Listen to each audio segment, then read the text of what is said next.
I, Woodrow Wilson. I, Warren Harding. I, Calvin Coolidge. I, Herbert Clark Hoover. I, Franklin Delano Roosevelt, do solemnly swear that I will faithfully... 5 men sat in the White House between 1919 and 1933. 2 were great, 2 were average, and 1 was a bad president. And the greatest of these was the most hated. The fact that he was also, for a time, the most beloved man on earth made the tragedy of Thomas Woodrow Wilson even greater.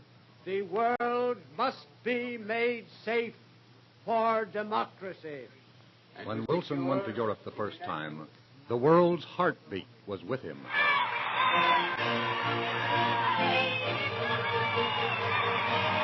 In France, they lighted candles in his honor. He was cheered as no conqueror ever was. In Rome, his picture hung in almost every home. His was a glory far exceeding Caesar's. In England, his path from the Channel coast to Charing Cross station was strewn with flowers. This, indeed, was a man of peace. But less than a year later, the man of peace was a mere man of politics. He had made 2 trips to Europe and spent 6 months at that green baize table with Clemenceau, Orlando, and Lloyd George. He had laid his 14 points containing his league before them. And to keep his dream alive had been forced to compromise and conciliate, barter and bargain to such an extent that the product he brought home for approval was already suffering from the anemia, which was the old world's chronic disease. Gentlemen of the Senate, the Treaty of Peace with Germany was signed at Versailles on the 28th of June. I avail myself of the earliest possible opportunity to lay the treaty before you for ratification. My brothers, the stage is set. The destiny disclosed. We cannot turn back. America shall, in truth, show the way. He had been back less than 30 days when he realized that he was losing his battle, that his moment was slipping away from him.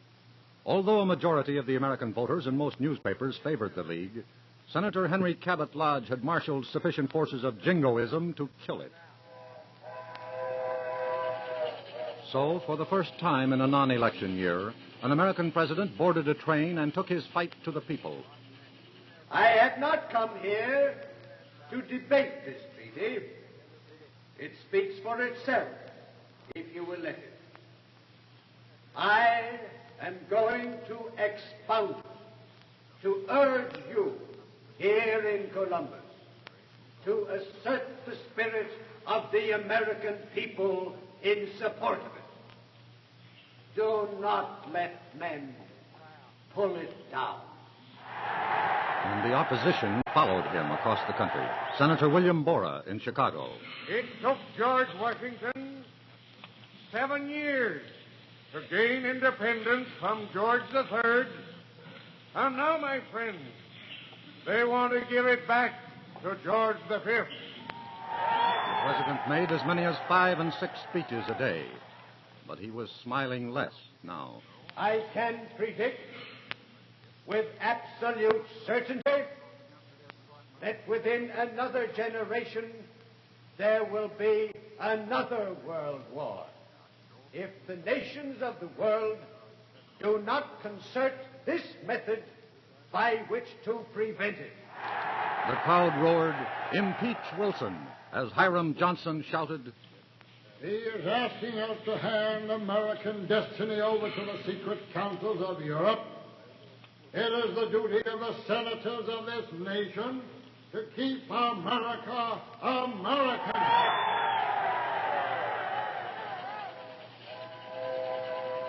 Wilson was picking up momentum. He had whipped Johnson in his own California. In Salt Lake City, his ovation was thunderous.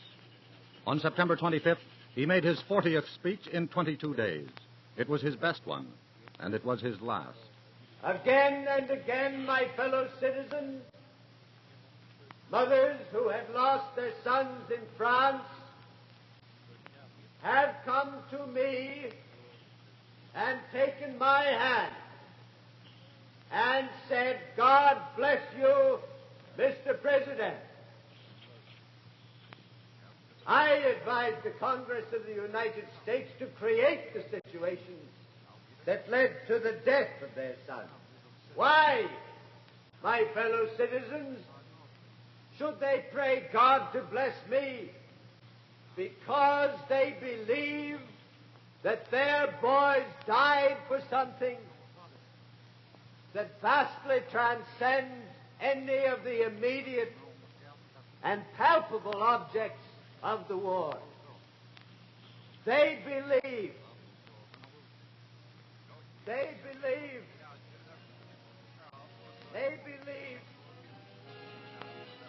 The address had been given at the fairgrounds in Pueblo.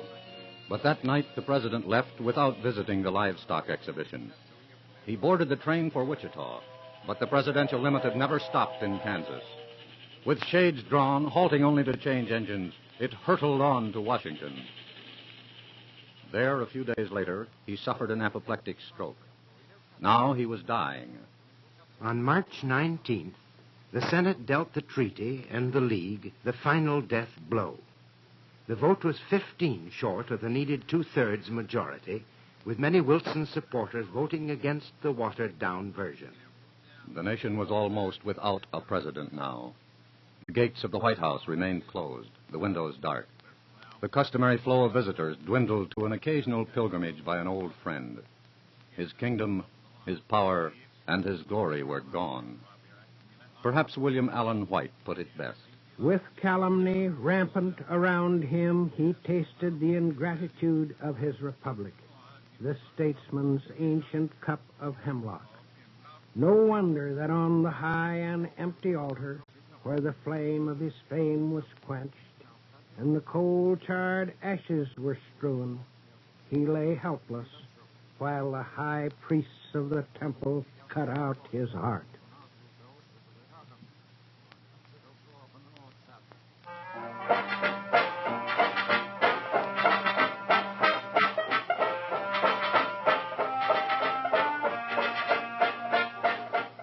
By 1920, Americans had lost one freedom and gained another. By virtue of the 18th and 19th Amendments, it was just as illegal to take a drink as it was to prevent a woman from voting. It was the year after the infamous Black Sox scandal, and it was the big year for Babe Ruth, Man o' War, and the Manassas Mauler, of the Wall Street bombing, and Main Street. Women's skirts were 6 inches above the ground and going up. So was the cost of living and Republican hopes. And 1920 was the year of the shrewdest prediction in the history of U.S. politics. Mr. Doherty, you don't really think Harding has a chance, do you? Well, boys, I'll tell you what I think. The convention will be deadlocked.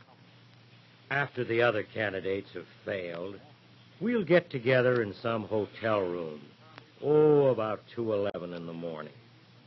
And some 15 men, bleary-eyed, with lack of sleep, will sit down around a big table. When that time comes, Senator Harding will be selected. That was the voice of Harry Doherty, who promoted the Harding boom almost from obscurity, and whose uncanny prediction was only 11 minutes off. An exuberant GOP had gone to Chicago to nominate the next president. But by the end of 5 hectic ballots, no one candidate commanded a majority. The tabulation of the vote for the nomination as President of the United States, Governor Loudon, 289 votes. General Leonard Wood, 314. Senator Hiram Johnson, 119. Then the convention adjourned, the party elders convening in that smoke-filled room. This was the moment for Doherty to trot out his dark horse. So it was that some 30 seconds after 2 a.m., Warren Harding was summoned, and 10 hours later, an excited convention gave him the nomination. Harding, who never considered himself presidential timber, accepted his party's call with the modesty and apprehension of a bewildered gambler slightly out of his class who had won the big hand. Well, gentlemen, as we say, I guess we just drew to a pair of deuces and filled. Extremely handsome and gregarious, Harding was a symbol of the times. The nation was war-weary and disillusioned. People wanted to loosen their belts and bask in the sunshine of prosperity. This was the time to live high, wide, and handsome, and Harding was the man to lead them. America's present need is not heroics, but healing. Not nostrums, but normalcy. Not revolution, but restoration. Not experiment, but equipoise. Not submergence in internationality, but sustainment in triumphant nationality. In just one moment now, KDKA, in cooperation with the Pittsburgh Post and Sun, will present the latest presidential election returns. November 2nd, 1920. The first big news story into American homes by way of the earphones, the cat's whisker, and the crystal set. I can hear it now. It is now apparent that the Republican ticket of Harding and Coolidge is running well ahead of Cox and Roosevelt. At the present time, Harding has collected more than 16 million votes against some 9 million for the Democrats. We'll give you the state vote in just a moment. But first, we'd like to ask you to let us know if this broadcast is reaching you. Please drop us a card, address station KDKA, Westinghouse, East Pittsburgh, Pennsylvania. The first 2 years of the Harding administration were filled with harmony, happiness, and high wages, which a buyer's strike finally forced down. The self-starter was still part of the brave new world, and the unpredictable crank was still reaping its harvest of broken arms. The Maxwell, the Jordan, the Moon, the Pierce Arrow, and the open touring car were vanishing as quickly as the petticoat. It was definitely the age of the flivver and the flapper. Ziegfeld, Flo, you not only glorified the American girl, but you put enough clothes on her to make people want to see her. It was just about this time that a fellow twirling a rope who had stepped off an Oklahoma ranch and into the Ziegfeld Follies stepped onto the pages of the New York Times, which said, "Not unworthily is Will Rogers carrying on the tradition of Aristophanes." Had there been no Ziegfeld and no Follies, I would today have been 12 miles north of Claremont, Oklahoma, plowing for corn, slopping the hogs, running my own still, and knocking the Republican Party, as that is considered one of the chores in my country. I used to whine a song called Casey Jones with one hand, and I used to spin the rope with the other, and then whine into the old empty rain barrel with the other, and then in between the verses I used to tell jokes about the Senate of the United States. If I needed any new jokes that night, I used to just get the late afternoon papers and read what Congress had done that day, and the audience would die laughing. I wasn't old enough then to know what they was laughing at, but now that I'm a taxpayer, I know exactly what they were laughing at then. The White House is a kind of alchemist. There, little men have grown great, and great men have become giants. Warren Harding entered armed with the love and devotion of an adoring public. But the White House took this mediocre man, found his weaknesses, overwhelmed him, and broke him. His ordeal, which lasted 27 months, transformed a full-throated optimist into a faltering cynic. Listen to the process as it took place. Harding, just before his inauguration. I like to go out to the country and bloviate. What is the greatest thing in life? Happiness. And there is more happiness in the American village than any place on earth. The president, 6 months later. You know, before I was elected, I thought the chief pleasure of being president would be to give honors and office to my old friends. But you know, you can't do that when you are president. You have to get the best man. Harding, after 1 year. The White House is a prison.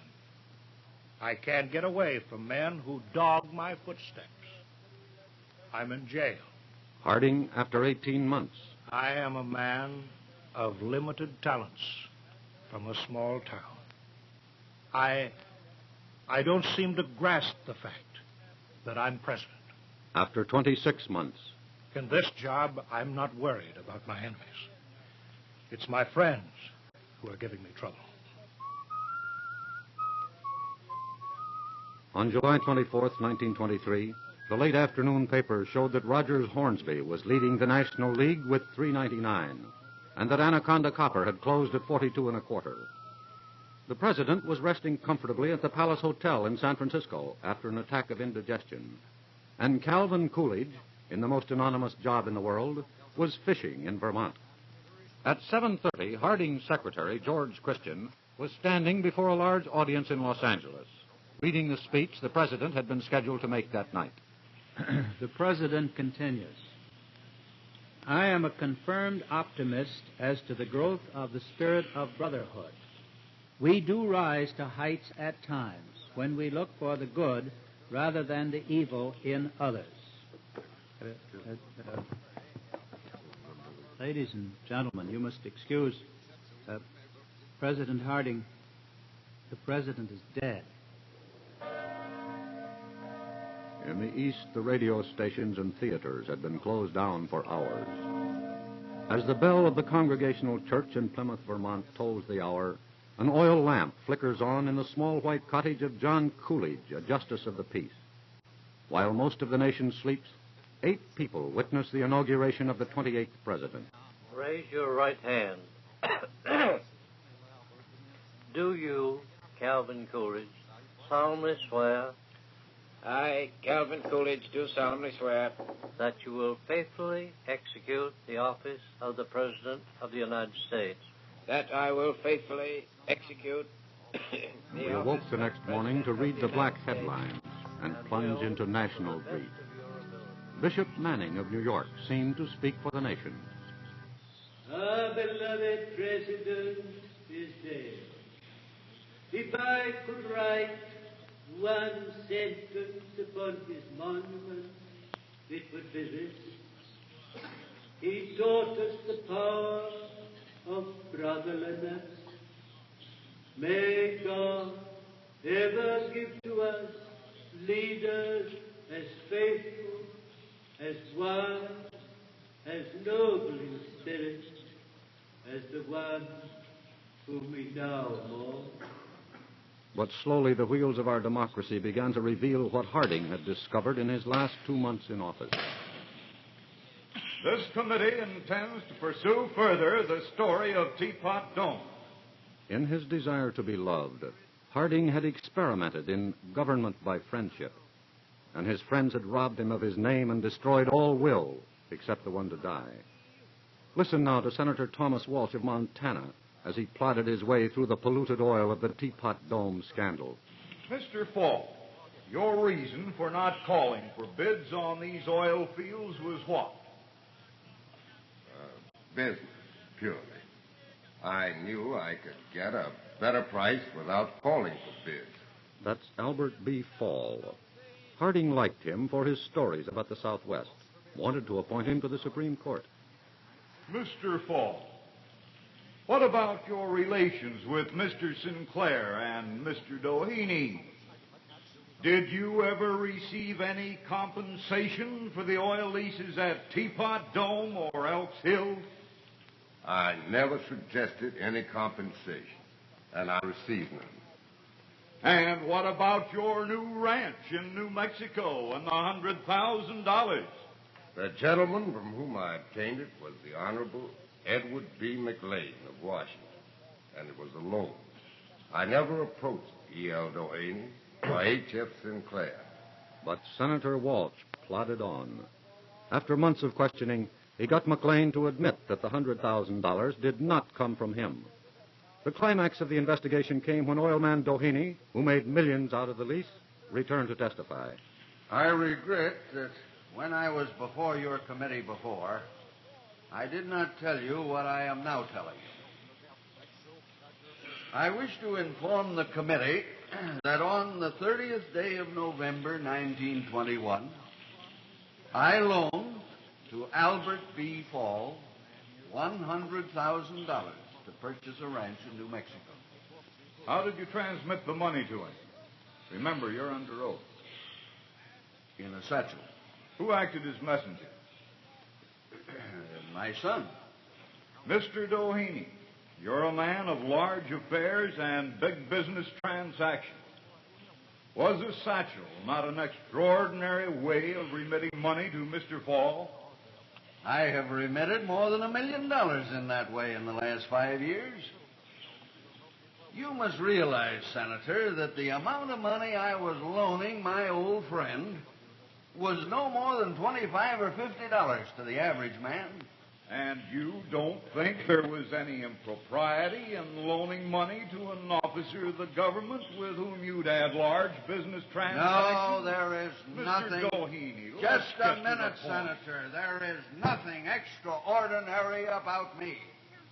I am just an ordinary, old-time, impulsive, irresponsible, improvident sort of a prospect. Fall's final appearance before the committee was that of a tottering, pitiful old man, unable to look his former Senate colleague in the eye.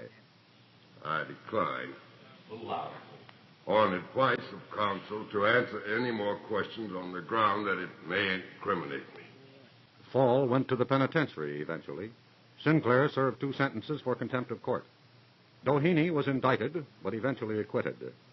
Doherty, the Attorney General, resigned, stood trial, and thanks to 2 hung juries, was technically acquitted. Charles Forbes, Harding's court jester in charge of Veterans Affairs, went to Leavenworth after squandering $200 million of the taxpayers' money. Such was the legacy that Harding passed on to Calvin Coolidge. Fortunately for the nation, Charles Evans Hughes and Herbert Hoover agreed to stay on in the cabinet.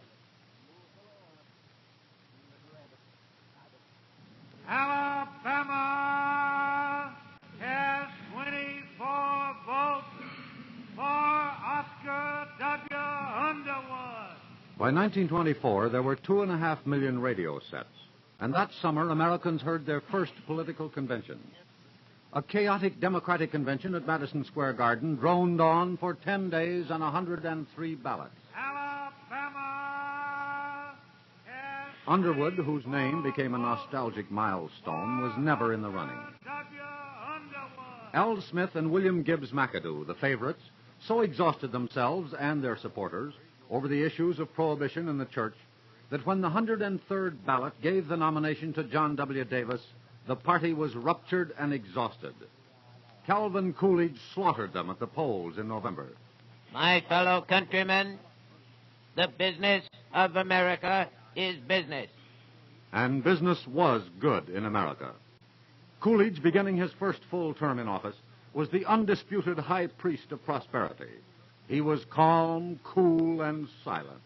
The people were hot, hyperthyroid, and roaring. Collegiate, collegiate, yes, we are collegiate. Nothing intermediate. No man, trousers. Skirts were now 20 inches above the ground, almost at the knee. Employment and stocks were still rising, but nowhere near the peak. It was 1925. The automobile was changing the face of the nation, and our voice was changing, too. On the front veranda, with the girls dancing, we're collegiate, rah, rah, rah, yeah! Day by day, in every way, I'm getting better and better. Bridge gave way to the Coué system, which gave way to Mahjong. Each win, 1 crack, 3 bands. Mahjong. Which gave way to the crossword. Mug, I need a 10-letter word meaning to expedite. Last letter is E. Reach for a lucky instead of a sweet. Here they come again, the Clico Club Eskimos. Blow some my way. 4 out of 5 have it. Remember, your future is in Florida, the fair white goddess of states.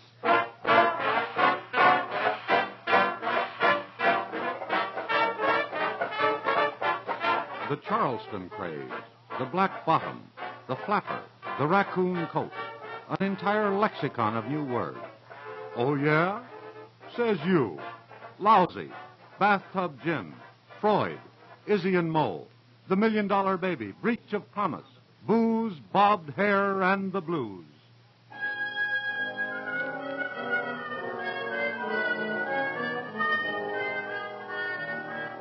A revolution in music. Gershwin, Berlin, Handy, Beiderbecke, Whiteman. And the golden age of sports. Here he is in the motion. There's the windup.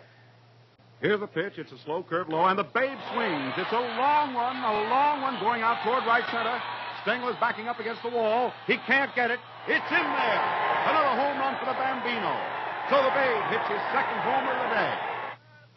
Outlined against the blue-gray October sky, the four horsemen rode again. That's Grantland Rice. In dramatic lore, they are known as famine, pestilence, destruction, and death.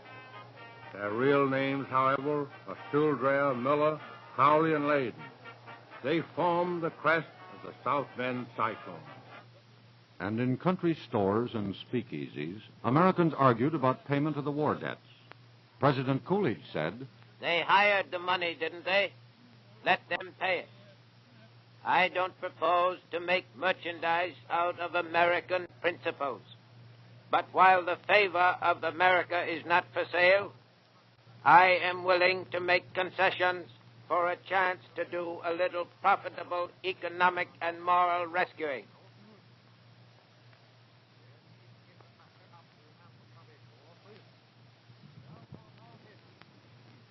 In June of 1925, Dayton, Tennessee, nestled in the foothills of the Cumberlands, was a sleepy, obscure little town of 5,000. But by mid-July, it was a gaudy midway of lemonade stands, souvenir hawkers, telegraph sending stations, and had swollen to 3 times its normal size. It all revolved about a new state law, which outlawed the teaching of evolution. Be it enacted by the General Assembly of the State of Tennessee that it shall be unlawful to teach any theory that denies the story of the divine creation of man, and to teach instead that man has descended from a lower order of animals. Scopes himself was quite secondary to the trial. A rather personable young schoolteacher, he purposely created the issue by lecturing to his class on evolution. The stage was set. Scopes was arrested, indicted, and brought to trial. Then to Dayton came the 2 real protagonists. To prosecute, elder statesman, 3-time presidential candidate, William Jennings Bryan. I am here to protect the Word of God from the greatest atheist and agnostic in the United States. For the defense, the highly successful criminal lawyer, Clarence Darrow. If today you can take a thing like evolution and make it a crime to teach in the public schools, then at the next session you may ban books and newspapers. Soon you may set Catholic against Protestant, and then Protestant against Protestant. Bryan believed it was strictly a battle between religion and atheism. Darrow insisted it was a fight between a literal translation of the Bible and a common sense one. There were many supporters from all faiths on both sides. The climax occurred when the defense called Bryan himself to be a witness. Now, Mr. Bryan, let me ask you if you take the Bible literally. For example, do you really believe that Jonah was swallowed by a whale? Yes, I believe that. But it was a fish, not a whale. Was this a mine run of fish or made specially for the purpose? I am not prepared to say. Well, do you think that the Lord purposefully made a fish big enough to swallow Jonah? I do. One miracle is just as easy to believe as another. A God who can make a whale can make a man and make both do what he pleases. The tiny courtroom, bursting with the press and spectators, sweltered in the impartial heat. And finally the judge moved the trial out on the shaded lawn, where Bryan and Darrow, in shirt sleeves and galluses, continued their duel. Mr. Bryan, do you believe literally the story of Eve? I do. And the story of the temptation of Eve by the serpent? Yes. And that God made the serpent crawl on his belly for eternity because of his participation in the temptation? That is my belief. And how, sir, do you suppose that the snake got along before that? Your Honor, may I say that the only reason Mr. Darrow has in being here is to slur at the Bible. I want the world to know that this man, who does not believe in a God, is trying to use the court in Tennessee... I object to that, Your Honor. ...to slur at the Bible. I object to your statement. I'm examining you on your fool ideas that no intelligent Christian on earth believes.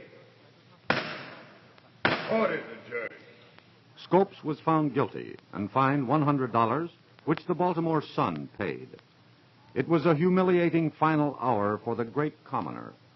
In less than a week, he died.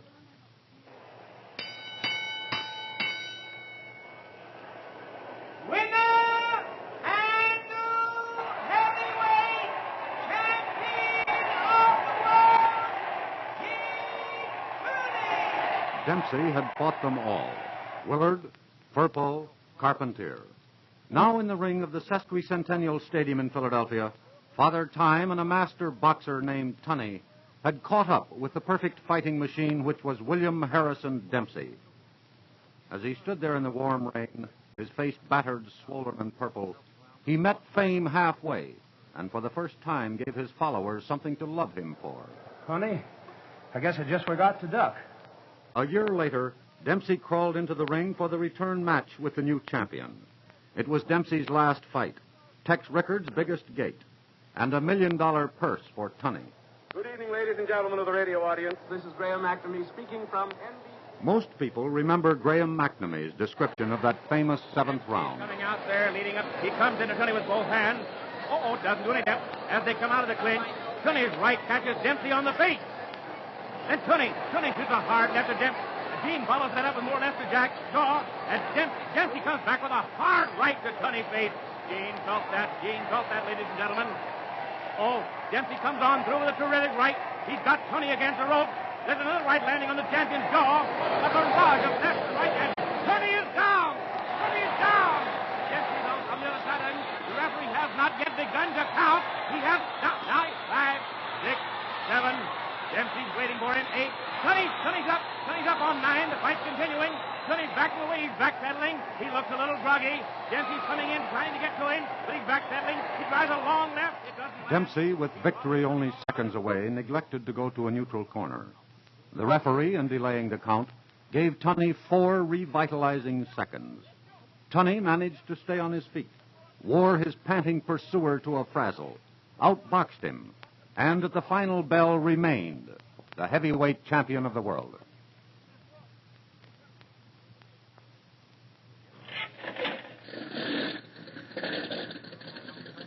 At 9 minutes before 8 on the morning of May 20th at Roosevelt Field, New York, the small single engine on a gray-white monoplane coughed once, turned over, and its 9-foot propeller began its revolution, which, as every schoolboy knows, lasted for 33 hours and 29 minutes. Will Rogers' column of that day said, "No attempt at humor today. An old, slim, bashful, smiling boy is somewhere out over the middle of the Atlantic. Every man that flies the ocean from now on will always be just an imitation of Lindbergh." Where were you on May 20th, 1927? If you lived in New York, you may well have been at the Sharkey Maloney fight, where Joe Humphreys asked the crowd for 1 minute of silence for the youngster they called Slim. No matter where you were, you will probably remember for the rest of your life what you did and what you heard, and how the newspapers looked as the spirit of St. Louis inched its way across the great circle route toward Paris. This is CHNS, Halifax, Nova Scotia. The government wireless station at Cape Rave, Newfoundland, reported that Lindbergh passed overhead at 7 p.m. Eastern Standard Time. The weather is reported as poor. This is WJZ, New York. George Hicks reporting. As Saturday dawned over the vast Atlantic, the Lindbergh plane is unreported since passing Newfoundland early last night. This is Station 2RN Dublin calling. The American flyer Lindbergh passed over Dingle Bay on the Irish coast at a low altitude at 1:30 this afternoon. Ici Radio Paris. Un bateau pêcheur près de Cherbourg vient de nous informer que l'aéroplane de Lindbergh est arrivé à la côte de France à 3 heures de distance de Paris. This is Lowell Thomas in New York. He made it. Charles A. Lindbergh, Lucky Lindy as they call him, landed at Le Bourget Airport, Paris at 5:24 this afternoon, thus becoming the first person to fly New York to Paris non-stop.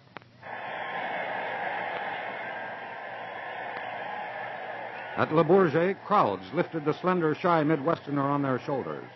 Americans heard the news and went wild. It was Armistice Day, New Year's Eve, and a World Series no-hitter, all rolled into one combustible hour. In New York Harbor, every ship loaned its whistle to the celebration. In Boston, Des Moines, and San Francisco, fire engines joined the mass hysteria. In an era of cynicism, the world had a hero. The president sent a cruiser to bring him back, and most citizens thought it should have been a battleship. They made him a colonel, and just about every city in North and South America offered him their cities and their hearts. Officially, the highest honor in America is being received at the White House. In the 20s, however, Welcome Mat USA was located down at the narrow part of Manhattan, where on the steps of the City Hall a dapper fellow named Walker reigned supreme. Colonel Lindbergh, New York is yours. I don't give it to you. You want it. And one other thing. Before you leave New York, you will have to provide us with a new street cleaning department to clean up the mess. There were other heroes, and they all came to be greeted by Jimmy. Queen Marie, on behalf of the people of the city of New York, I welcome your majesty. And its chief executive enjoys a distinction that I never thought would be visited upon a New York boy like me. Bobby Jones, you are a greater golfer than I. As a matter of fact, you are the greatest golfer that ever lived. Gertrude Ederle, you are a living vindication of the floating bath around New York. We have already given you the freedom of the city, and now you can have the freedom of the North River and the East River, and we'll throw in the aquarium, too. It has been said that New York wore Jimmy in its buttonhole, and when the flower lost its freshness and developed a slightly unpleasant odor, the city finally put him aside, knowing that in the long haul the Walker memory would be preserved between the pages of an old book, as cherished as a rose from an old bow.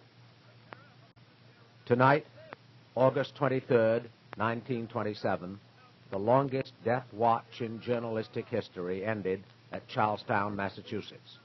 Sacco and Vanzetti were dead. On the night of the execution, there was near rioting on the streets outside the state prison. The jarring sound of patrolmen's clubs and horses' hooves echoed off the wet cobblestones as patrol wagons clanged and sirens sounded in the distance. And in the governor's mansion, and in New York, Chicago, San Francisco, in Paris, and in London, people waited out the last seconds of the long ordeal of the Commonwealth of Massachusetts versus Sacco and Vanzetti. It had lasted more than 7 years, and had been enacted against the background of America during the Red Scare of the early 20s. There had been a payroll robbery in South Braintree, Massachusetts. 2 guards were murdered. 2 immigrants, Nicholas Sacco and Bartholomew Vanzetti, were arrested. Tried in Dedham, convicted largely by circumstantial evidence. There were many appeals, and a final review by a governor's committee, all upholding the sentence. Yet, defending this shoemaker and this fish peddler were some of the great minds and finest newspapers in the land, who held that they were feared as anarchists and radicals, but in an atmosphere of growing hysteria had been tried for murder. They claimed that Judge Thayer had prejudiced himself, that the evidence was fragmentary, the witnesses vague, that a couple of labor agitators had neither the physical nor professional equipment to commit a daring daytime robbery. Out of the trials came poems, journalistic essays, plays, and more than a score of textbooks. Yet, long after all the poetry and speeches, people would remember the disturbing eloquence of Bartholomew Vanzetti in this, his final statement. If it had not been for these things, I might live out my life, talking at street corners to scorning men. I might have died unmarked, unknown, a failure. Now we are not a failure. Never in our full life can we hope to do such work for tolerance, for justice, for men's understanding of men, as now we do by accident. The taking of our lives, lives of a good shoemaker and a poor fish peddler, all. That last moment belonged to us, That agony is our triumph.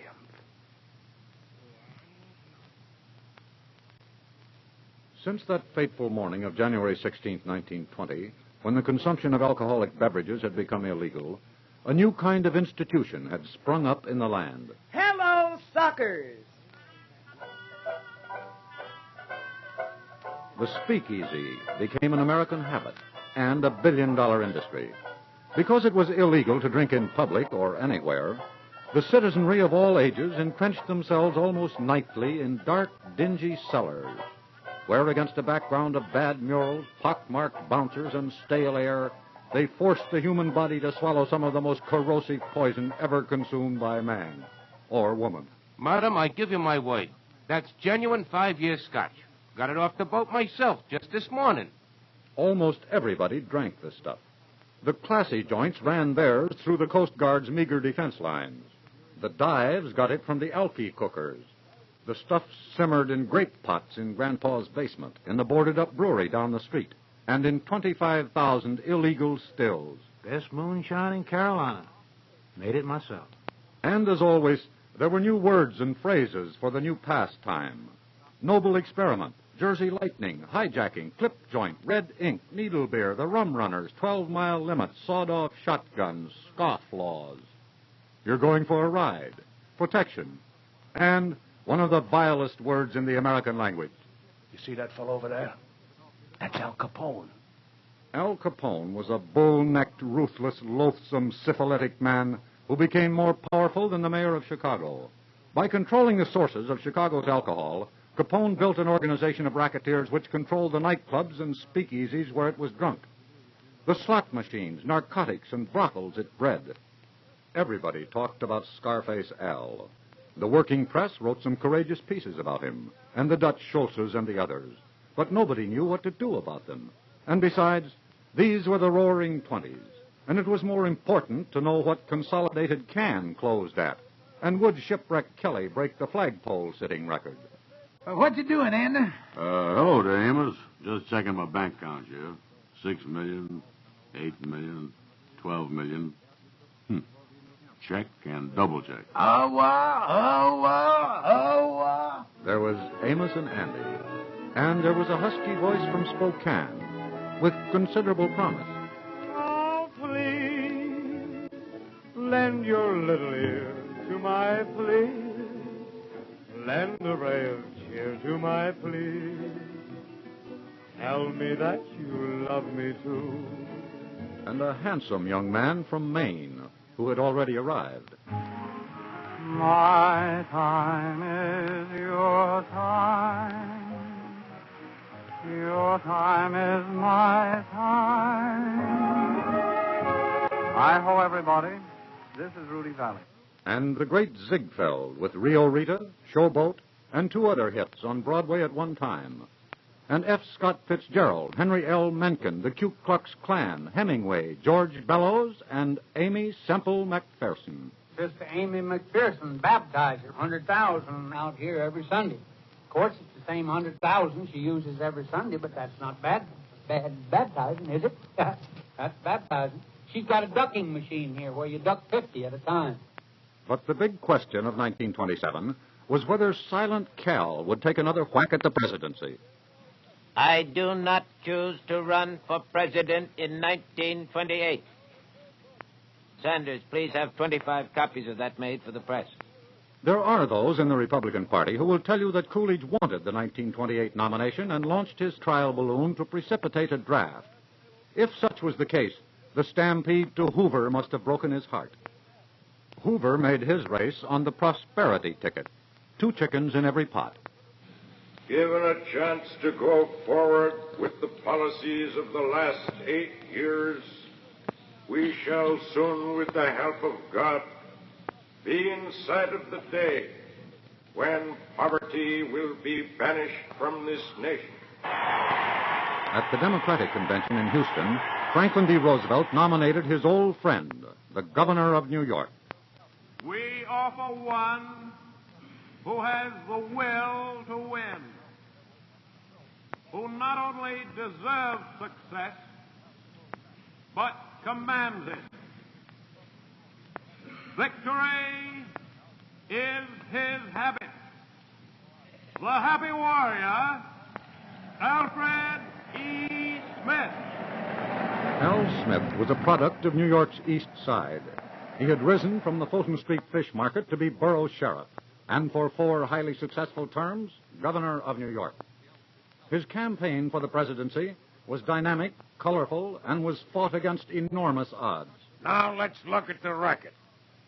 Prohibition has found a new line of endeavor for the underworld. They brought life to the bootleggers, and the bootleggers begot the hijackers, and the hijackers begot the racketeers. My friends of the radio audience, the only cure for the ills of democracy is more democracy. So powerful were the sentiments against the wet Catholic Smith that Hoover, who personally hated such intolerance, was actually able to break the solid South. His victory was overwhelming.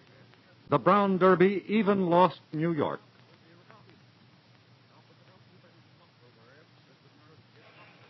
American can, 181 7/8, AT&T 335 5/8, copper 162, New York Central. It was 1929, the year of the golden glow, of the boom, of the bull market, when a nation with a rainbow round its cocky shoulder stumbled onto what appeared to be the permanent plateau of prosperity.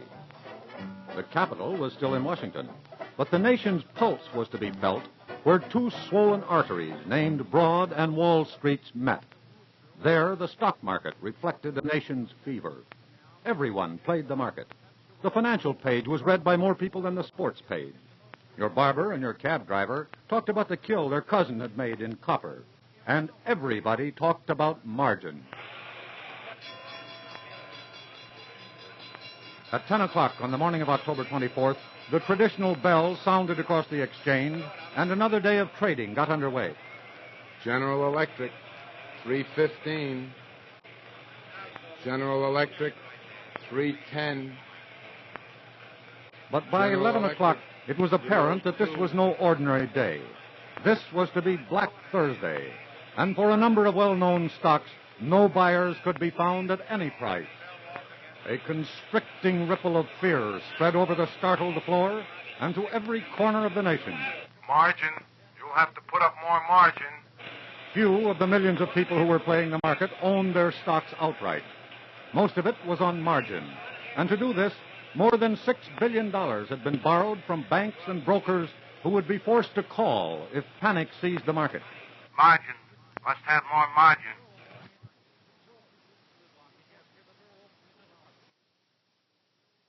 Still, there were no takers as values continued to fall. Then, at about 1:15, a hypodermic of adrenaline was given to the frightened patient. Richard Whitney, representing 4 of the big banking houses, walked onto the exchange floor and put in a bid for steel. Its price at the moment was $193. We'll buy steel at $205. 25,000 shares. The effect of the stimulant was immediate. A miracle seemed to have taken place. There were buyers for all stocks, and the market rallied. The case of national jitters quickly subsided. Nothing to worry about. Just a freak run. About those new debentures. But on the following Tuesday, October 29th, the bottom fell out of the market. No buyers were to be found for anything. American can, 120. It had been at 181. It fell to 86. AT&T, 205. It eventually went to 197. Had been 304. Union Carbide, 73. In September, 137. In November, Union Carbide, 59. In that one fateful day, 16 million shares had changed hands. In a day which saw the ticker tapes running hours behind. In a day which left the mighty National Shrine a bedlam of horror. Its vast floor strewn with 10 inches of paper. Its machinery buckling under the strain. Its operators exhausted in the growing pandemonium. And its customers, for the most part, cleaned out. The big bull market was dead. The golden glow of prosperity had turned to dross.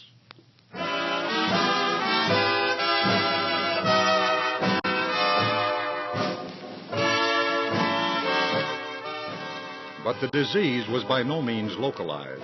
The toxic germs of despair were pumped to every part of the body.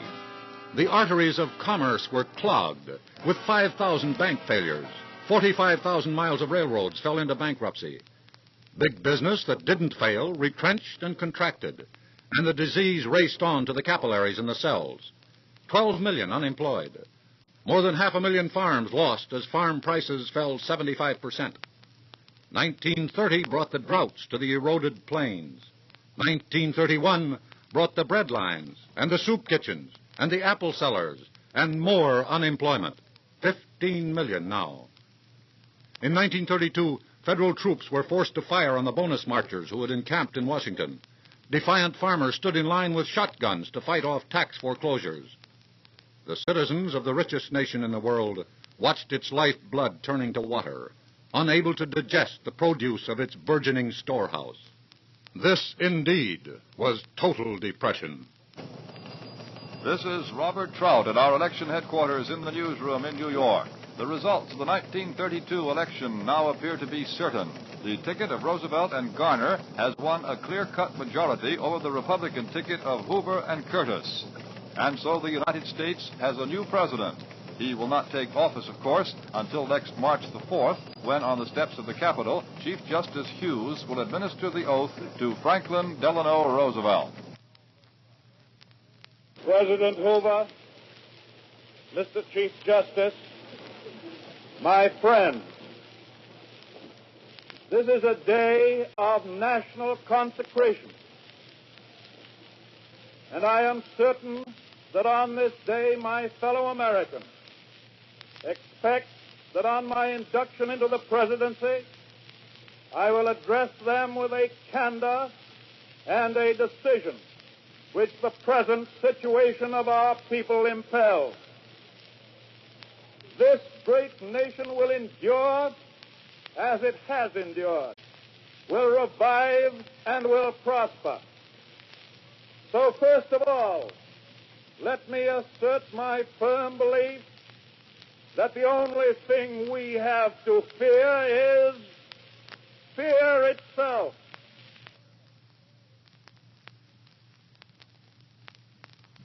These are the sounds of days that are past.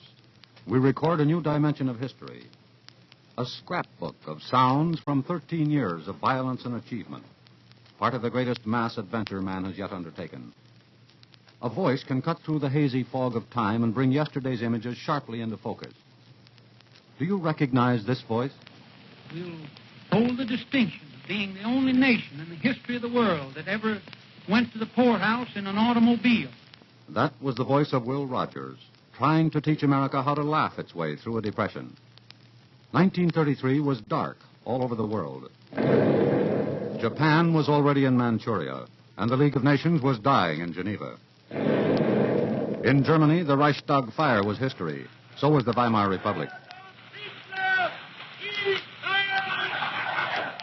In Italy, Benito Mussolini had translated a people's search for security into savage conquest. In rich, fertile America, fear and uncertainty lay heavy upon the land. Our greatest primary task is to put people to work. Franklin D. Roosevelt stood beside Chief Justice Hughes on the steps of the Capitol on that raw afternoon of March 4th, and a nation with 15 million unemployed listened. So first of all, let me assert my firm belief that the only thing we have to fear is fear itself. Nameless, unreasoning, unjustified terror, which paralyzes needed effort to convert retreat into advance. The first year of the New Deal was vigorous, desperate, experimental, and, like a surgeon's most powerful drugs, dangerous. Franklin Roosevelt and his corps of political practitioners, Hopkins, Tugwell, Moley, Wallace, and Hugh Johnson, created the most controversial administration since Lincoln's. And yet, either because of it or in spite of it, the patient revived and prospered. Production and employment were up. The soup kitchens and the apple stands disappeared. But a nervous America was still not sufficiently removed from panic to disregard completely the promises and plans of political soothsayers such as Townsend, Coghlan, and Huey Long. The bank accounts show that 1/150th part of the people own 2/3 of all the money that's in the bank. The only way by which we can ever bring this country out is to redistribute the wealth. 1936 was the year in which the state of New Jersey electrocuted Bruno Richard Hauptmann for the Lindbergh kidnapping. It was also a presidential election year. But the biggest news story was in London and concerned political intrigue, an empire, a Baltimore beauty, and the King of England.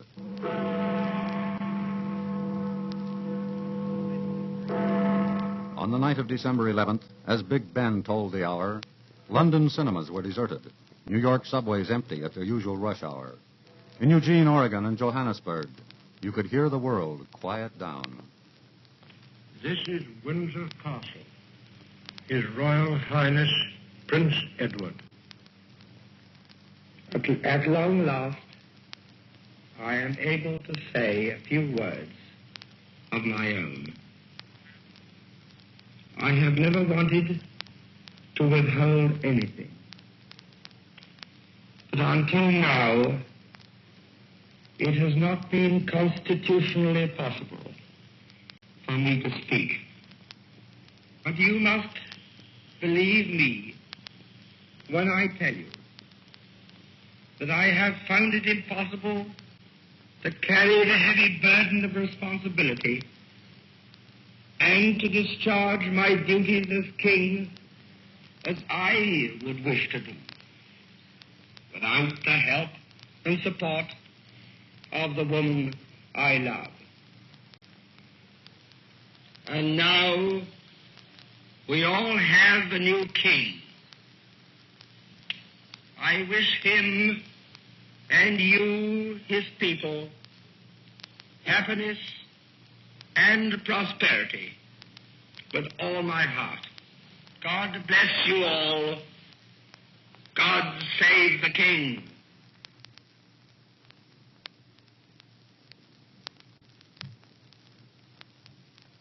With the exception of the president, no one in American politics receives a larger paycheck than the mayor of the city of New York. From 1934 to 46, with the exception of the president, no one in American politics made more news than the irrepressible mayor of the city of New York, Fiorello H. LaGuardia. Yes, I have the proof that my kind of city government is the kind of city government the people of our city want. Isn't it grand? There isn't a single solitary county chairman of either party who is in favor of my administration. To use a phrase that Al Smith liked to use in his days, I can run on a laundry ticket and beat these political bums any time. By the summer of 36, time was running out on the New Deal's first term. Now the honeymoon was over. Vital segments of the once strongly pro-New Deal press asked for an end to the pump priming and supported the Republican nominee, Governor Alf Landon. Some called him a Kansas Coolidge. I believe that a man can be a liberal without being a spendthrift. At Franklin Field in Philadelphia, to the cheers of more than 100,000 supporters, Franklin D. Roosevelt accepted his party's second call and began a political campaign that was to win him every state but two. To some generations, much is given. Of other generations, much is expected. This generation of Americans has a rendezvous with destiny. American labor had made many a long stride under the New Deal and was now big business. Its leaders, the Greens, the Lewises, the Hillmans, were, like their counterparts in management, major political powers. By 1935, John Llewellyn Lewis had increased the membership of his United Mine Workers to almost 500,000, had bolted the AFL and formed the CIO. And on Labor Day of 37, he laid the lash of his biblical oratory upon FDR. It was the climax of a row which had been seething since the little steel strike of early spring, when the president had turned to Tom Girdler and Lewis and in a rare moment of petulance said, "A plague on both your houses." John Llewellyn Lewis answered, "Labor, like Israel, has many sorrows. Its women weep for their fallen, and they lament for the future of the children of the race. It ill behooves one who has supped at labor's table and who has been sheltered in labor's house to curse with equal fervor and fine impartiality both labor and its adversaries when they become locked in deadly embrace. The air age was upon us. The dirigible Hindenburg was crossing the Atlantic in less than 48 hours. Pan American was flying San Francisco to Manila and Hong Kong on a timetable. But the remarkable air achievement was not without its price. Flyers like Ed Music, Wiley Post, and Amelia Earhart Putnam paid the price for progress. We take you now to Lakehurst, New Jersey. It was drizzling that April night at Lakehurst as announcer Herb Morrison stood beside a WLS sound truck to describe the arrival of the dirigible Hindenburg. The ship is riding majestically toward us like some great feather. And these giant flagships standing here, the American Airlines flagships, waiting to rise them to all points in the United States when they get the ship moored. It's practically standing still now. They've dropped ropes out of the nose of the ship. The rain had slacked up a little bit. The back motors of the ship are just holding it just enough to keep it from... It's burst into flames. Get it started. It's crashing terrible. Oh, my, get out of the way, please. It's bursting into flames, and it's falling on the mooring mast, and all the folks between us. This is terrible. This is one of the worst catastrophes in the world. Oh, it's like 400 or 500 feet into the sky, and it's a terrific crash, ladies and gentlemen. It's smoke and it's flames now, and the frame is crashing to the ground, not quite to the mooring mast. Oh, the humanity and all the tragedy.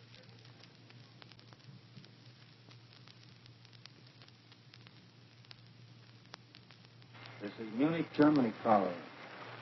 The last 11th hour attempt to save the peace of Europe and avert a world war over the Sudeten muddle has just begun here in Munich. 1938 was the year of crisis. That's William L. Shirer's familiar voice. Signor Mussolini, Mr. Daladier, and Mr. Chamberlain are meeting in the Führerbau, or the Führer's headquarters. To the people of Czechoslovakia, 1938 was a poised knife. To Londoners, it was the digging of slit trenches and a Prime Minister, Neville Chamberlain, who said, "How horrible, fantastic, incredible it is that we should be digging trenches and trying on gas masks here because of a quarrel in a faraway country between people of whom we know nothing." Ich habe in diesen Jahren wirklich eine praktische Friedenspolitik betrieben. Ich bin an all die scheinbar unmöglichen... In America that September, it was waking up mornings to hear Nazi cheers and a Führer's rantings. Its animal-like hysteria caricatured by the filtering of the shortwave.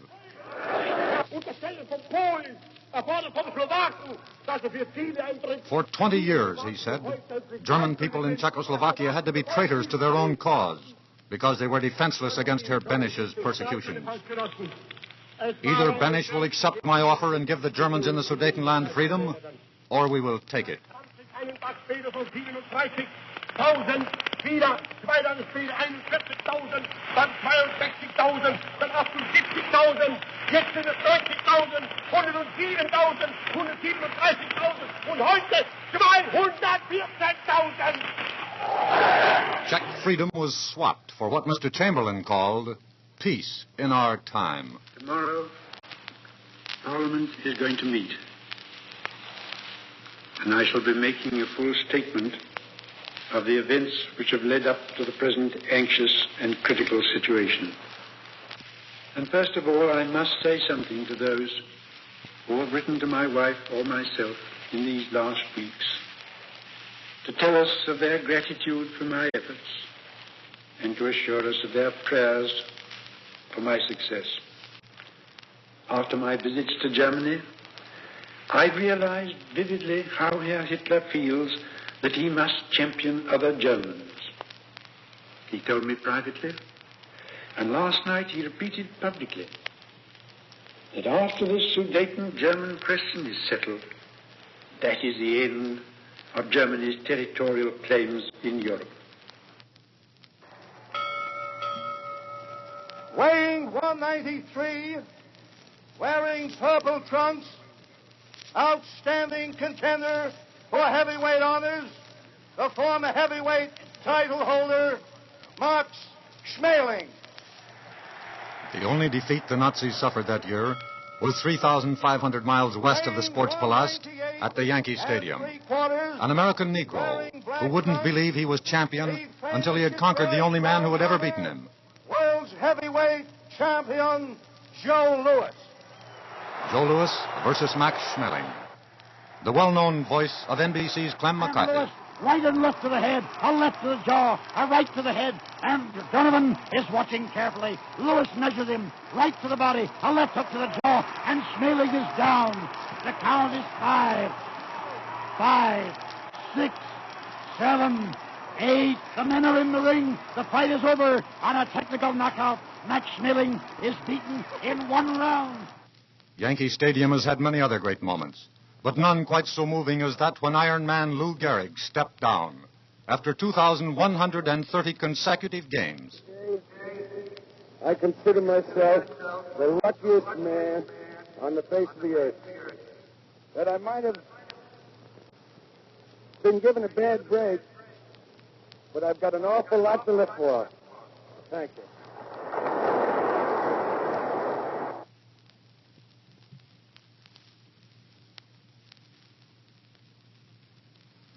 Great Britain went to war against Germany today. 25 years and 30 days from the time she entered the War of 1914 against the same enemy. France is expected to follow suit within the next few hours. The state of war came into existence. On September 3rd, 1939, a Labor Day America heard the calm Midwestern accents of Elmer Davis tell them that the 20-year armistice was ended. Poland was first. Warszawo, z tobą zwycięstwo albo śmierć. Poland fell in exactly 26 days. Russia attacked Poland from the east, and that December struck Finland from the south. World's fairs closed for the season at Flushing Meadows and the Golden Gate, and the phony war opened for the season along the Maginot Line. Although a Paderewski concert for Polish relief could fill Carnegie Hall, America First rallies were packing Madison Square Garden. Lindbergh gave them the word. These wars in Europe are not wars in which our civilization is defending itself against some Asiatic intruder. There is no Genghis Khan or Xerxes marching against our Western nations. This is simply one more of those age-old struggles within our own family of nations. If we enter fighting for democracy abroad, we may end by losing it at home. That was Charles A. Lindbergh, the most idolized personality of the Roaring Twenties, who, like Wheeler, Nye, Fish, and the others, fought the administration's attempt to repeal the Embargo Act. There were others who thought differently and supported the president and the good gray judge, Mr. Secretary Hull. Among them, Stimson, Baruch, and Al Smith. Personally, I am not interested in the argument as to whether or not we should return to so-called established principles of international law. I am not a student of law, but I'm ready to defend the proposition that there is no respect for international law at this time. General Hugh Johnson, once the most powerful lieutenant in the New Deal, now one of its severest critics, said we were shooting craps with destiny. We are being bums rushed toward a fateful choice between immediate involvement in war by our own warlike acts or keeping out of war as long as we can. We are utterly, tragically unready for war or defense today. Many recent acts of ours are acts of war. They are a sort of reckless shooting craps with destiny for the stake of democracy. In the spring, the phony war was ended, and the world's glossary was extended to include Stuka, Panzer, Messerschmitt, Rommel, von Rundstedt, and Deutschland. The Blitzkrieg struck in the north. Denmark fell in 4 hours. Tyskerne er I Oslo, men Norge vil fortsette kampen. Oslo in a day. Norway in 32. Quisling became a common noun. Nederland zal herrijzen. Wilhelmina's Holland overwhelmed in 5 days. Debout, Belgique. Défends ton sol. Leopold gave up the Flanders pocket after 18 days. June 4th, another kind of noun. Dunkirk, that will live as long as the English language. With 7 Nazi columns cutting deep into France, the Duce reached a decision. On this 10th day of June, 1940, the hand that held the dagger has struck it into the back of its neighbor. For on that 10th day of June, Benito Mussolini, already bulging with Ethiopia and Albania, declared war on France. Condizioni irrevocabili.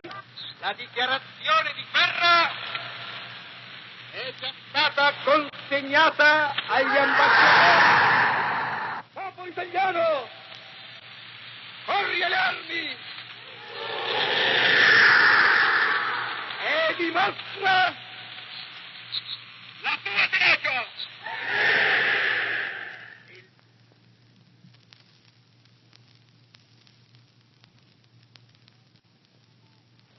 C'est en ce moment précis, alors que la France blessée, mais vaillante et debout, A desperate Premier Paul Reynaud, with the Nazis flooding into Paris, hammering France into submission, turned to America and promised that France would fight on if our president would send help. Our generals, he said, are commanding battalions. Send us waves of planes and we shall hurl back the invader. en même temps qu'au sentiment de la solidarité humaine. La France a traversé de plus rudes épreuves. C'est alors qu'elle a toujours étonné le monde. La France ne peut pas mourir. France will never die.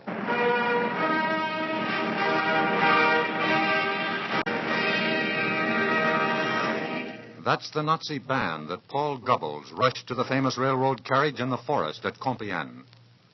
Here, where the Franco-Prussian War ended in 1872, here across the same table where Marshal Foch humbled the Kaiser's generals in 1918, Adolf Hitler had his revenge in a humiliating French surrender. Achtung, hier ist der Großdeutsche Rundfunk. Sie hören jetzt die soeben eingetroffenen ersten Rundfunkberichte vom Beginn der Verhandlungen über den Waffenstillstand mit Frankreich im Walde von Compiègne. After the disaster in Norway, Britain's House of Commons held a post-mortem, which raged for 2 days and 2 nights. Jeers and insults flew like shrapnel across the room, and at the end of it all, Neville Chamberlain walked out alone, a beaten, broken man. It was clear that at this critical moment in the war, what was needed was the formation of a government which would include members of the Labour and Liberal oppositions. His Majesty has now entrusted to my friend and colleague, Mr. Winston Churchill, the task of forming a new administration on a national basis. I speak to you for the first time as Prime Minister in a solemn hour for the life of our country, of our empire, of our allies, and above all, of the cause of freedom. Winston Churchill offered nothing but blood, tears, sweat, and toil. For years, he sat in the House of Commons like the conscience of England, his warnings ignored, as the big clock above the Speaker's chair ticked off the wasted hours. Now the hour had come for him to mobilize the English language and send it into battle, a spearhead of hope for Britain and the world. We have joined together some of that Churchillian prose. It sustained, it lifted the hearts of an island people when they stood alone. Behind the armies and fleets of Britain and France gather a group of shattered states and bludgeoned races, the Czechs, the Poles, the Norwegians, the Danes, the Dutch, the Belgians, upon all of whom the long night of barbarism will descend, unbroken even by a star of hope, unless we conquer, as conquer we must, as conquer we shall. June 18th. I can hear it now. What General Weygand has called the Battle of France is over. The Battle of Britain is about to begin. Hitler knows that he will have to break us in this island or lose the war. Let us therefore brace ourselves to our duty. And so bear ourselves that if the British Empire and its Commonwealth last for 1,000 years, men will still say, this was their finest hour. And from a bombed building in a burned-out city, where the bombers came at dusk and departed at dawn, came the voices of two princesses, Elizabeth and Margaret Rose, sending greetings to evacuated children. My sister is by my side, and we are both going to say good night to you. Come on, Margaret. Good night, children. Good night, and good luck to you all.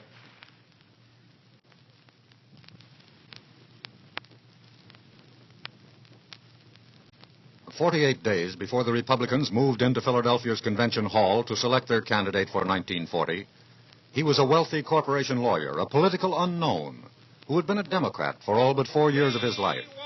But by the dawn of June 28th, an army of political amateurs had incited a GOP rebellion, and Wendell L. Willkie had knocked the Taft, Dewey, Vandenberg campaigns into a cocked hat.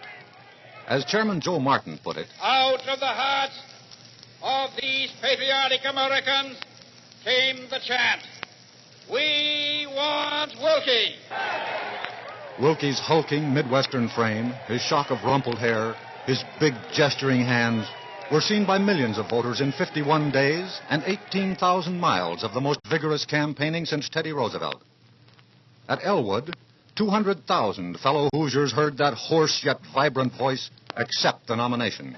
And I would also like to debate the question of the assumption by this president in seeking a third term of a greater public confidence than was accorded to our presidential giants, Washington, Jefferson, Jackson, Lincoln, Theodore Roosevelt, and Woodrow Wilson. I accept the nomination of the Republican Party for President on the stage. But I say this, too. In the pursuit of that goal, I shall not lead you down the easy road. I shall lead you down the road of sacrifice and of service to your country. More Americans cast their ballot for Willkie than for any Republican candidate in history. 22 million. But he was stacked up against the most successful vote-getter of them all. I've had a glorious day here in New England. During this campaign, FDR coined one of his favorite slogans. I still remember. He is one of that great historic trio which has voted consistently against every measure for the relief of agriculture, modern, bottom, and pig. Adolf Hitler held the continent. Britain braced itself, endured its ordeal by fire and blast, and new hope came from the New World. We must be the great arsenal of democracy. For us, this is an emergency as serious as war itself. And when Willkie went abroad to see for himself, he carried a message to Churchill. The other day, President Roosevelt gave his opponent in the late presidential election a letter of introduction to me. And in it he wrote out a verse in his own handwriting from Longfellow. Sail on, O ship of state. Sail on, O Union strong and great. Humanity with all its fears, with all the hopes of future years, is hanging breathless on thy fate.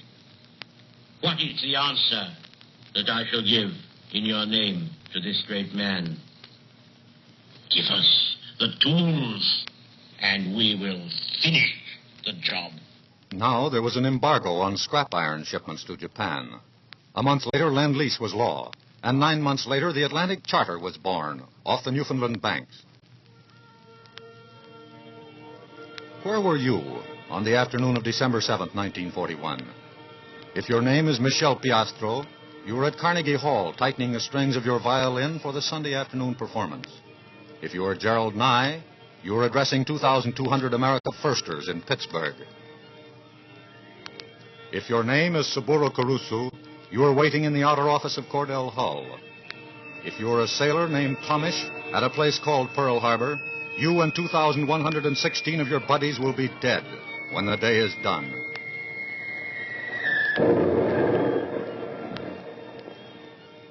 We interrupt this program to bring you a special news bulletin. The Japanese have attacked Pearl Harbor, Hawaii, by air, President Roosevelt has just announced. The attack also was made on all naval and military activities on the principal island of Oahu.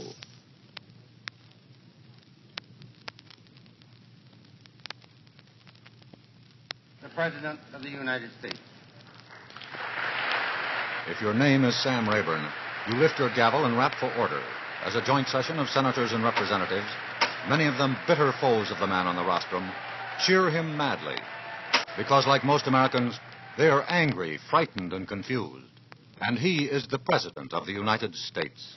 Yesterday, December 7th, 1941, a date which will live in infamy. The United States of America was suddenly and deliberately attacked by naval and air forces of the Empire of Japan. The attack yesterday on the Hawaiian Islands has caused severe damage to American naval and military forces. I regret to tell you that very many American lives have been lost. With confidence in our armed forces, with the unbounding determination of our people, we will gain the inevitable triumph, so help us God. If you were in Manila that night or in Singapore or London, you know the terror of that sound. You know it can never be imitated. It is the shimmering wail of 100 sirens bouncing off the echo chambers which are a bombed city's dead buildings and deserted docks. If you were on Bataan that night, or the Burma Road 3 months later, or Guadalcanal a year later, you know that when a howitzer shell explodes, the jungle screams back. From Rayburn's gavel to the warning signal of the D-Day Armada, our glossary of war words reached round the globe and back again. Corregidor and Sevastopol, Strobing and Wainwright and HMS Prince of Wales, Sidi Barrani and the Irrawaddy, Archangel and Bizerta and the Macassar Straits, Flak Happy, Radar, Spitfire, the Bazooka and the Molotov cocktail, Schweinfurt, Ploesti, Dieppe, Ascension, the Kasserine Pass, and Hill 609.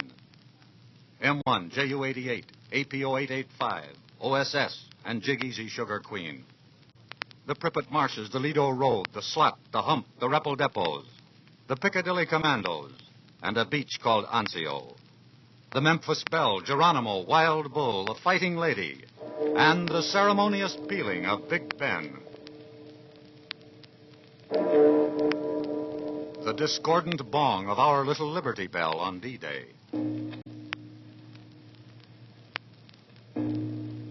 This is Supreme Headquarters, Allied Expeditionary Force. And a man from Kansas with a message half the world had prayed for.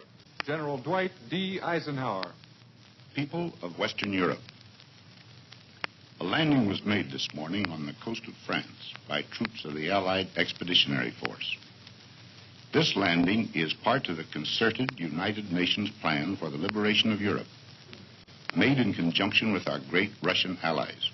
The liberation, like the message that signaled it, came in many tongues. The French of Charles de Gaulle. La bataille suprême est engagée. Après tant de combats, de fureur, de douleur, voici venu le choc décisif.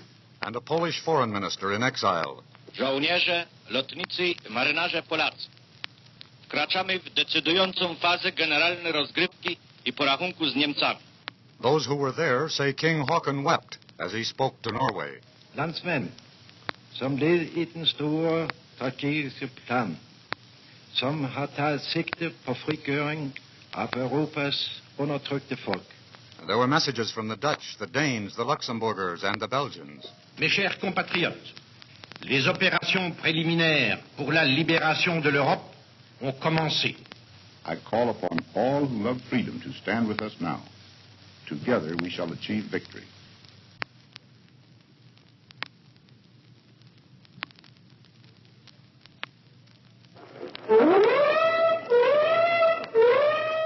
Because D-Day was the most important day of the war, and very possibly of our generation, some of the broadcasts of those first 24 hours achieved a special kind of permanence. One of these originated on the headquarters ship Ancon, just off the French coast. Your reporter, George Hicks of the ABC. Our own ship has just gave its warning. Because our own ship has just... Another one coming over. And a cruiser right alongside of it, pouring it up. Something burning is falling down through the sky. And circling down.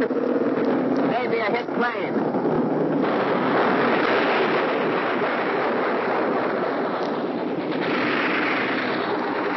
They got one. The history of wars does not know of any undertaking so broad in concept and so grandiose in its scale and masterful in its execution. Those words about the invasion of the continent were spoken by Joseph Stalin. Приходится праздновать сегодня 24-ю годовщину Октябрьской революции. Вероломное нападение You are listening to one of the rare recorded speeches of Marshal Stalin. и навязанная нам война создали угрозу для нашей страны. Comrades, today we celebrate the 24th anniversary of the October Revolution in difficult times. У ворот Ленинграда и Москвы. На вас смотрит The enemy is even now before the gates of Leningrad and Moscow. уничтожить разбойничьи орды немецких захватчиков. Long live our glorious motherland. Under the banner of Lenin, onward to victory. Наша славная Родина, ее свобода, ее независимость. Под знаменем Ленина вперед, победа. The Soviet Union, invaded by Hitler in June of 41, fought where it could, retreated, scorched its earth, held the line from Lake Ladoga to the Black Sea, and in so doing won the respect of the world. By the summer of 44, the Ukrainian Fourth Army was in the Carpathians, the American First 5 miles inside Germany, the British Second in Holland at Arnhem, the Marines, the Army, and the Seabees in the Marianas. And by October, the American Sixth was back in the Philippines. At home, people worked and waited and watched the political battle. These Republican leaders have not been content with attacks on me or on my wife or on my sons. No, not content with that. They now include my little dog, Fowler. Franklin Roosevelt versus Thomas Dewey. This is a campaign against an administration which was conceived in defeatism, which failed for 8 straight years to restore our domestic economy, which has been the most wasteful, extravagant, and incompetent administration in the history of the nation, and worst of all, one which has lost faith in itself and in the American people. On the 20th day of January, 45, Franklin Roosevelt took his 4th oath of office. Bastogne and the Bulge were history now. MacArthur was ashore at Luzon on Lingayen Gulf and striking for Manila. And the Marines were studying terrain maps of a place called Iwo Jima. Early that March, the President, visibly weary, went before the Congress to report on Yalta. I hope that you will pardon me for an unusual posture of sitting down during the presentation of what I want to say.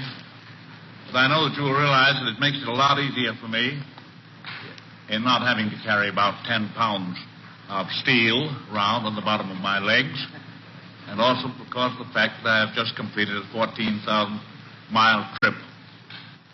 Speaking in all frankness, the question of whether it is entirely fruitful lies to a great extent in your hands.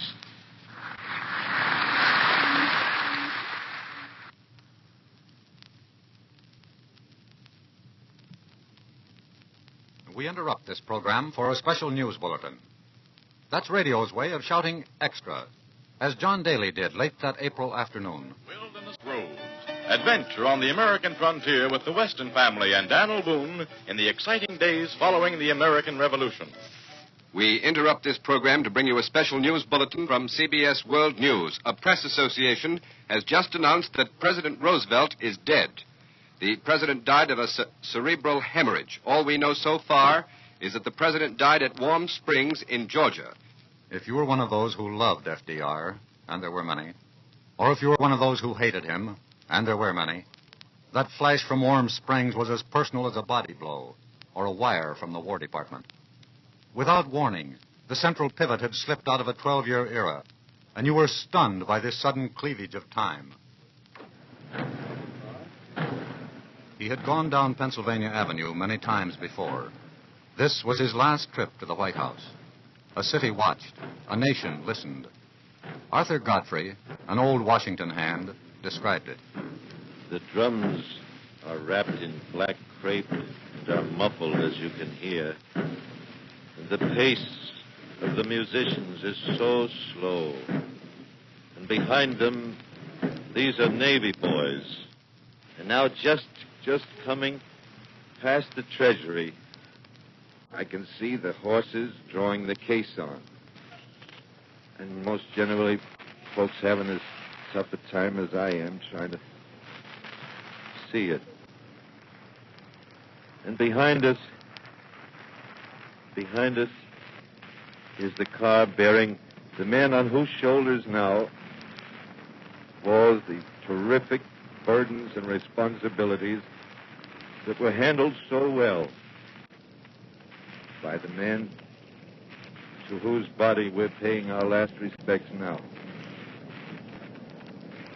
God bless him, President Truman. We return you now to the studios. One of FDR's most fitting epitaphs was written before he died by a Kansas Republican, William Allen White. Biting good Republican nails, we're compelled to say that Franklin Roosevelt is the most unaccountable president the United States has ever seen. He has seen more of this amazing world than Marco Polo. Well, darn your smiling old picture, here it is. We who hate your gaudy guts salute you. Now, if you listen very closely, you will hear some unrehearsed stage whispers between Speaker Rayburn and the 32nd President. Mr. Speaker. Just a moment. Let me present you, will you, Harry? Members of the Congress, I have the great pleasure and the high privilege of presenting to you the President of the United States. There was another burst of applause and cheers, and then Americans settled back to listen to their new president. Mr. Speaker, Mr. President, members of the Congress, it is with a heavy heart that I stand before you, my friends and colleagues in the Congress of the United States.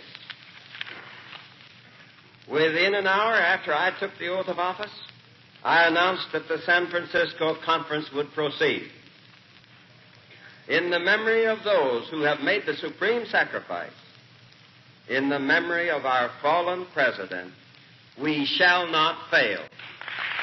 13 days later, Secretary of State Edward Stettinius stepped before the delegates of 46 nations. The Conference of the United Nations on International Organization is now convened. We shall open the conference with 1 minute of silent and solemn meditation. On May 8th, President Truman announced that another promise had been kept. I only wish that Franklin D. Roosevelt had lived to witness this day. General Eisenhower informs me that the forces of Germany have surrendered to the United Nations. The flags of freedom fly all over Europe.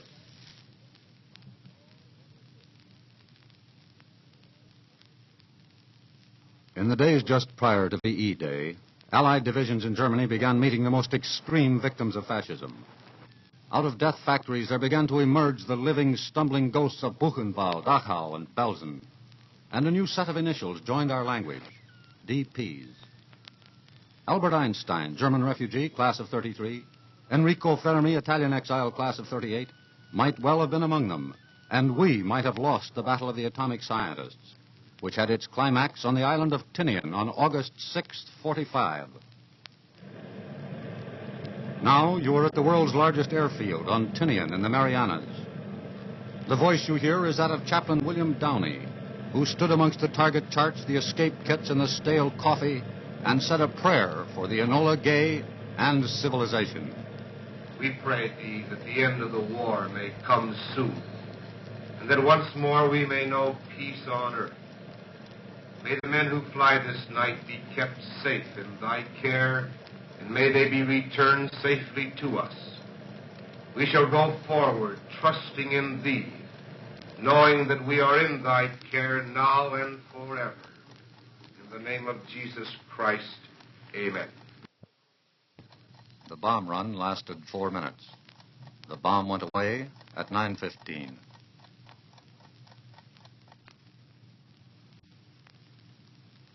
My God was the only entry in the co-pilot's diary.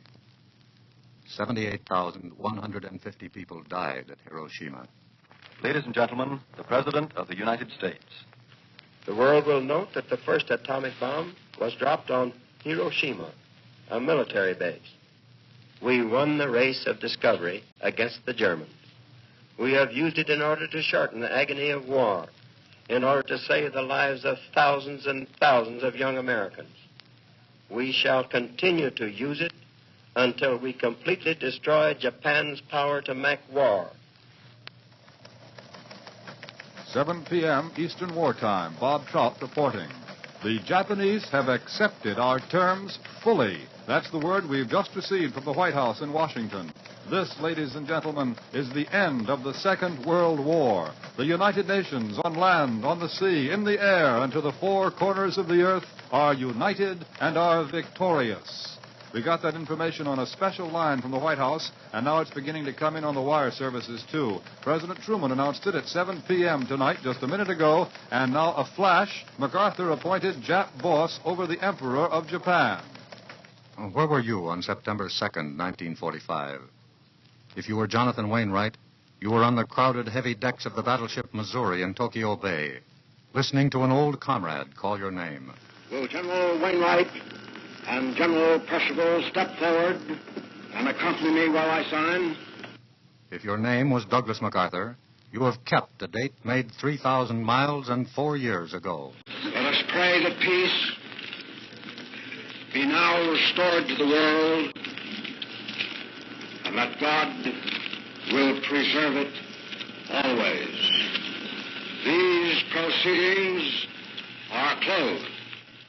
At the historic instant when the first atomic bomb seemed to charge out of the bowels of the earth, Professor George Kistiakowsky remarked, "I am sure that on Doomsday, in the last millisecond, the last man on earth will see what we have just seen."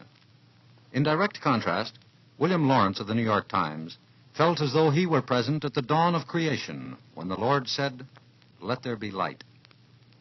If the universe is as many millions years old as we think it is, our crowded little era of 13 years is but an instant of yesterday when it is past. 1933's unemployment, September at Munich, that June 10th at Lidice, December 7th at Pearl Harbor, 9/15 over Hiroshima, were all part of the identical moment. The one question remaining then, was it 23:59 o'clock or 00:01? Was there to be still another cycle of affliction, appeasement, and annihilation? Or had we walked through midnight